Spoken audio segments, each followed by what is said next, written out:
continue la deuxième partie et c'était super important. À tous les mythos qui parlent sur Internet, bon, pour ceux qui me connaissent, je suis un pratiquant d'arts martiaux, j'ai des titres en Shidokan, j'ai des titres en Sambo, en Kempo, en kickboxing, en jiu-jitsu brésilien. Il y a tout mon palmarès, je n'ai rien à prouver. Mais je me suis rendu compte un jour dans ma vie, quand je me suis pris un coup de couteau là, que je vais vous montrer là, et là, à Marseille, il y a une chose que les sports de combat n'apprennent pas, c'est la peur sur le terrain. Et c'est là que je me suis dit, il faut que je trouve quelque chose, parce qu'il y a beaucoup d'amis à moi qui étaient forts dans la salle et qui n'arrivaient pas à s'exercer dans la rue. Et le Krav Maga, il faut bien que vous compreniez une chose. Ça fait 3500 ans que Israël est attaqué parce qu'ils sont détenteurs de la source. Hachem, le Dieu Tout-Puissant, il s'est révélé ici. Et aujourd'hui, ils se font attaquer depuis 3500 ans parce qu'eux, ils sont sur un terrain qui n'est pas le terrain des cages de mixed martial art ou les rings de boxe. Aujourd'hui, tous les pratiquants de Krav Maga, ils s'entraînent pour défendre leur famille, pour défendre leur territoire. Parce que, à la différence, et je vais vous, mes frères blacks, qui allaient dans des clubs de mixed martial art et qui critiquaient Israël, vous savez, quand les colons anglais sont venus nous prendre, nous amener aux États-Unis, ouais, il y a beaucoup qui ont décidé d'avoir les mêmes droits et de ne pas revenir en Afrique pour libérer leurs frères. Eh bien, les Juifs, tout petits comme ils sont, voilà, quand on les a déportés avec tous les exils, hein, et le dernier exil, l'exil romain, ils sont revenus sur leur terre. Ils ont dit, on ne sait pas mettre à l'amende. On va voir ensemble des techniques. Moi qui suis pratiquant de mixed martial art, j'ai compris l'essence du Krav Maga, c'est de dominer la peur en situation réelle. Et c'est pour ça qu'aujourd'hui, pratiquant de mixed martial art, je vous invite à venir sur le terrain, voir si vos techniques de mixed martial art rentrent quand un mec va vous attaquer avec un coup de couteau, avec des kalachnikovs, ou avec, à plusieurs, avec cette peur qui n'existe nulle part ailleurs. Vous vous rendez compte quand, depuis encore, guerre de 1945, ils ont eu les guerres de Kippour, puis la guerre des 6 jours, où tu as plusieurs pays, je ne vais pas dire les noms, vous allez sur Internet parce qu'on va me traiter de ce que je ne suis pas, ce sont des faits. Plusieurs pays qui se liguent contre tout petit Israël, qui ne sont pas nombreux, et donc ils ont besoin d'avoir des forces pour s'exercer. Et ce n'est pas avec les sports de combat qu'on peut faire face à cet ennemi. Et le Krav Maga est la réponse à ça, avec la combinaison de la Torah. On donne une raison à son combat. Et c'est ça qui fait la force aujourd'hui. Voilà. Allez, let's go.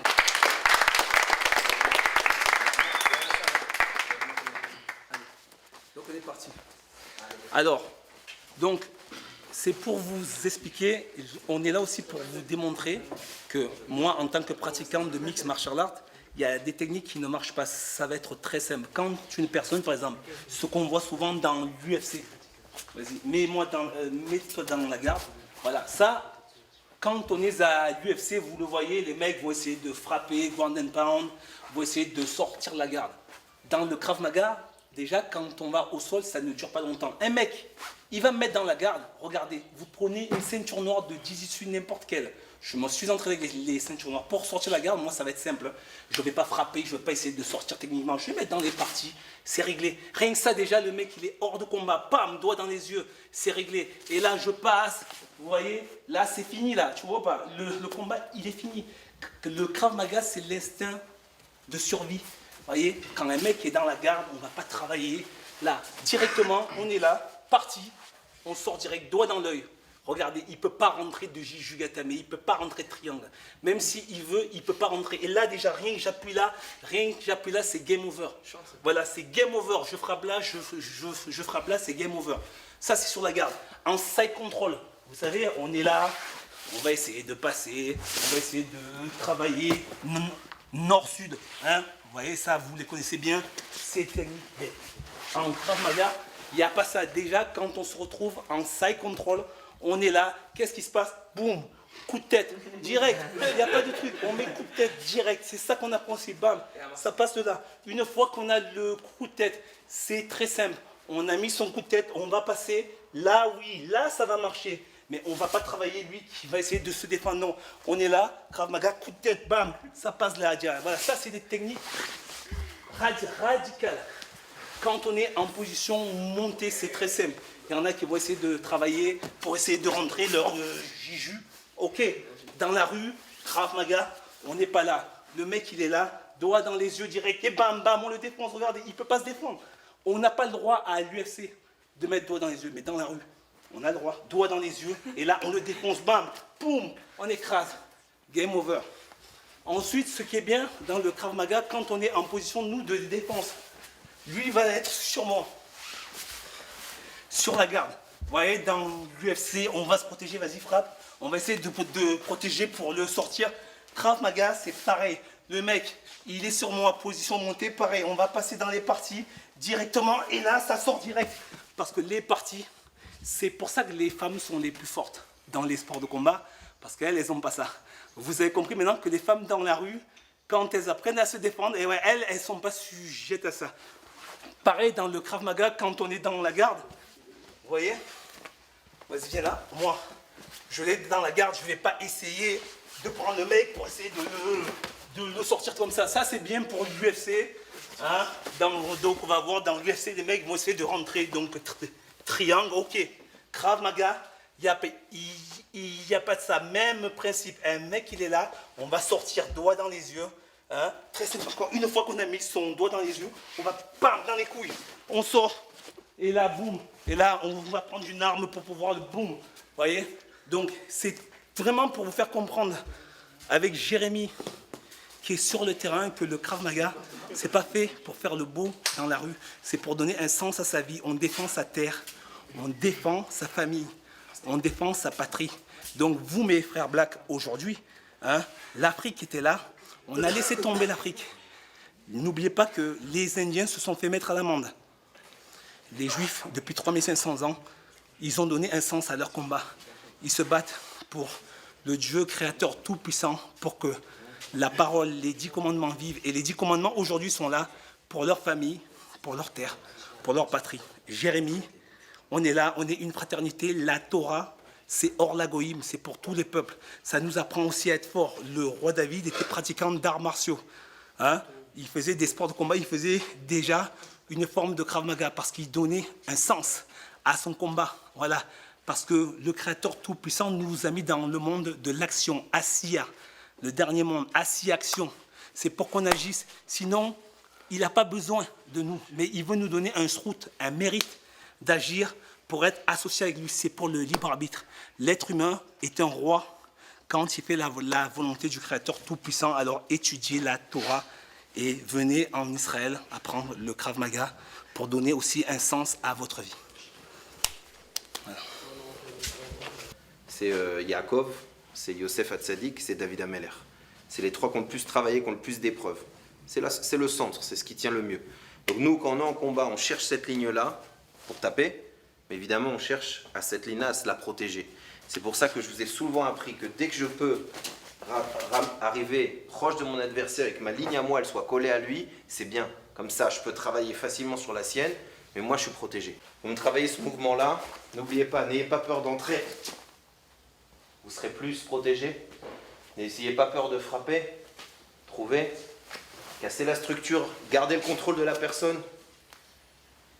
Et faites-vous plaisir. Et alors, travaillez. Voilà, une fois que tu es là, regarde. Quand on nous dit de ne pas parler dans les toilettes, parce que les toilettes, c'est le citra, les citra, ils sont là. Tu as 1000 anges à ta gauche, 10 000 à ta droite, c'est les anges accusateurs. Mais les pitratrikim, c'est pour ça que les voyants, ils se connectent à eux, ils sont capables de te dire ce que tu as fait pendant 20 ans, qui est mort dans ta famille. Parce qu'ils sont là, ils sont là. En fait, ça t'a toujours intrigué ou c'est... Dans ma vie, comme j'ai cherché le Hachem,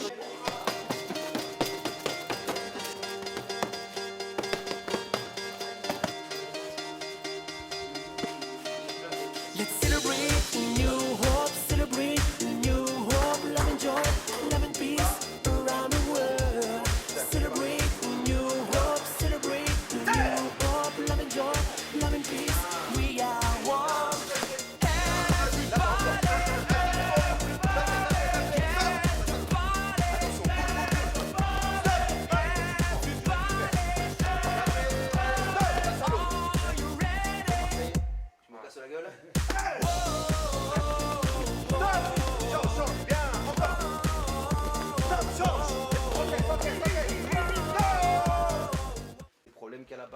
vous savez maintenant la réalité d'Israël, vous connaissez toutes ces dimensions, vous les connaissez. Et vous êtes là pour montrer que nous, on est là pour éclairer, on est là pour faire le travail propre, on est là pour être fort, on est là pour montrer des bonnes choses.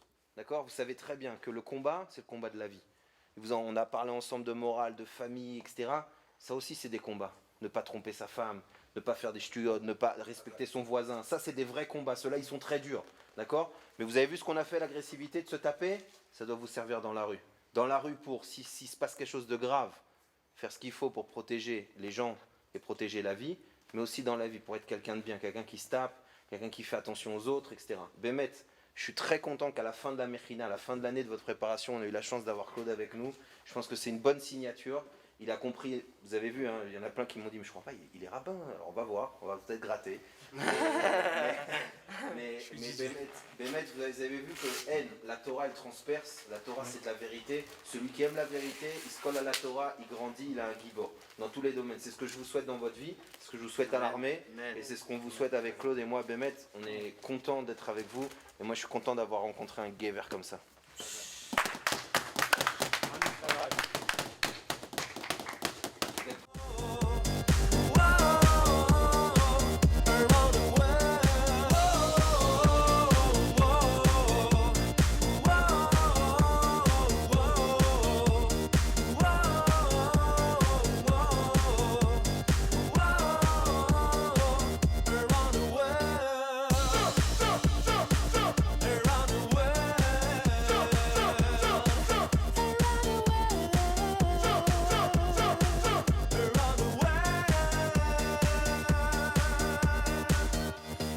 If you close your eyes, if you listen